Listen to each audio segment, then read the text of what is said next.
युद्ध समाप्त हो चुका था। रणभूमि पर सन्नाटा था और मिट्टी में खून की गंध घुली हुई थी।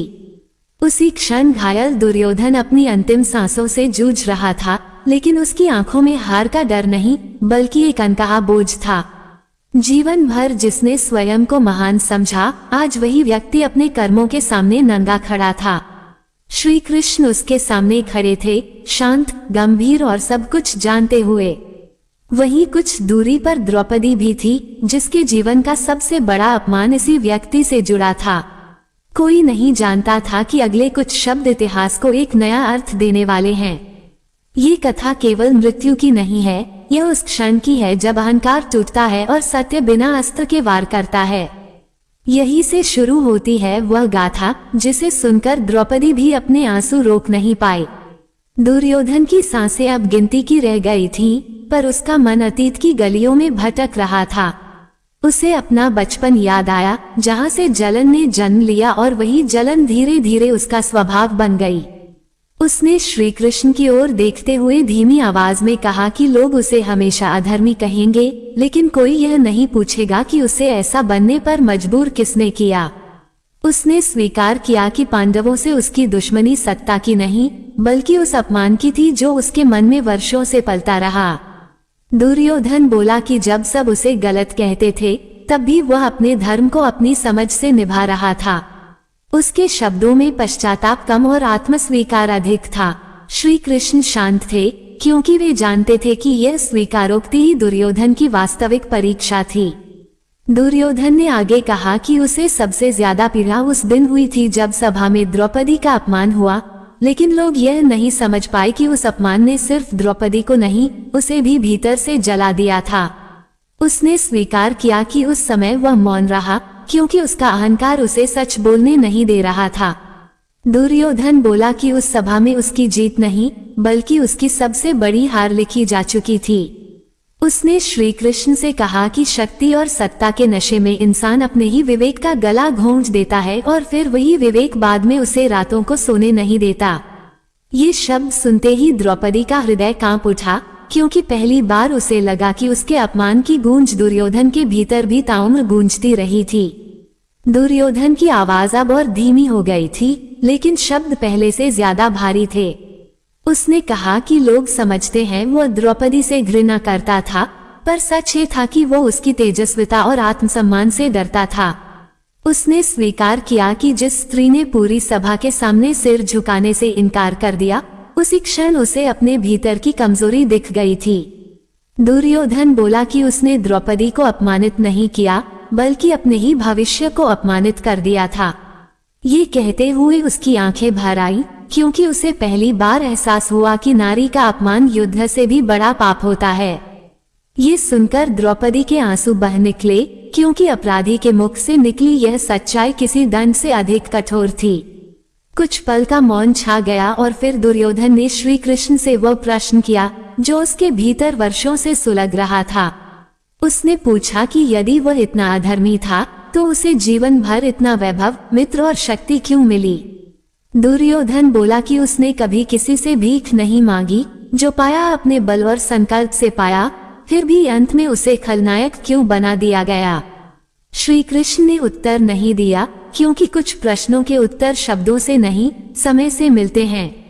दुर्योधन स्वयं समझने लगा कि कर्म का फल तुरंत नहीं, बल्कि सही क्षण पर मिलता है।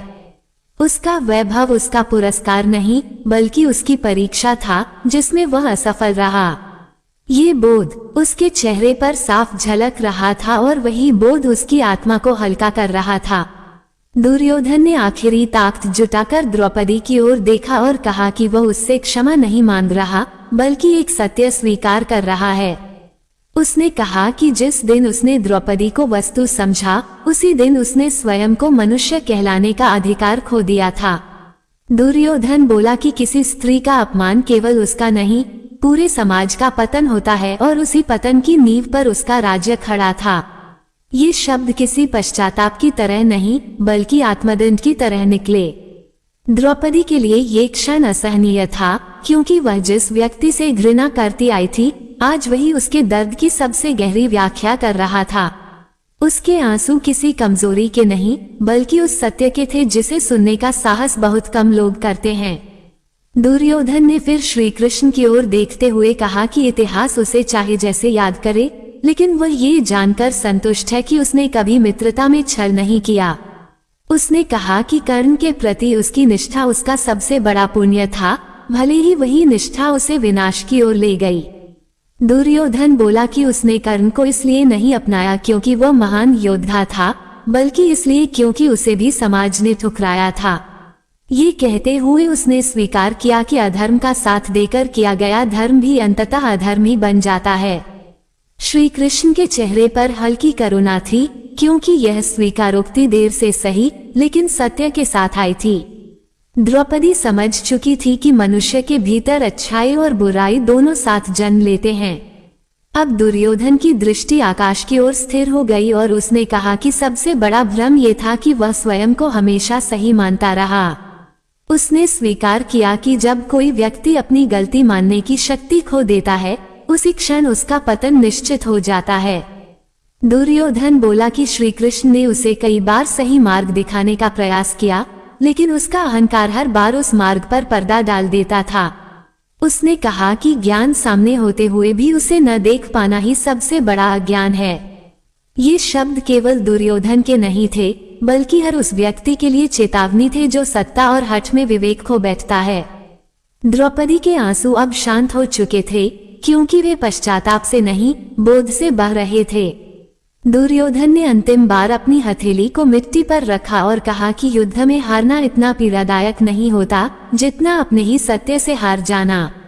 उसने स्वीकार किया कि उसने पांडवों को नहीं बल्कि अपने भीतर के धर्म को हराया था। दुर्योधन बोला कि यदि वह समय रहते अपने अहंकार को पराजित कर लेता तो महाभारत का युद्ध कभी होता ही नहीं। उसके शब्दों में अब कोई कटुता नहीं थी, केवल शांति थी, जैसे भीतर का बोझ उतर चुका हो।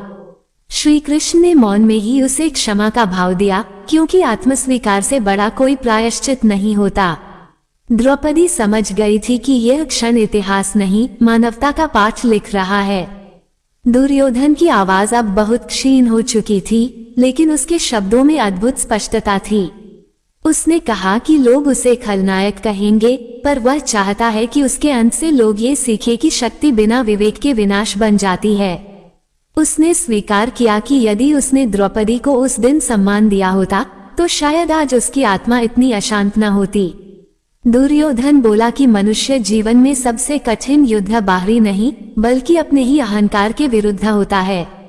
ये कहते हुए उसकी आंखें बंद होने लगी, जैसे वह अपने कर्मों के भार से मुक्त हो रहा हो।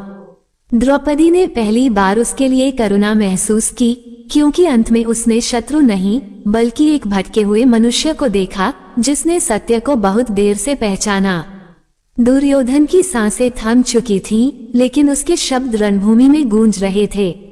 द्रौपदी की आंखों से बहे आंसू किसी अपराधी के लिए नहीं बल्कि उस सत्य के लिए थे जो समय पर समझ लिया जाता तो इतना विनाश न होता।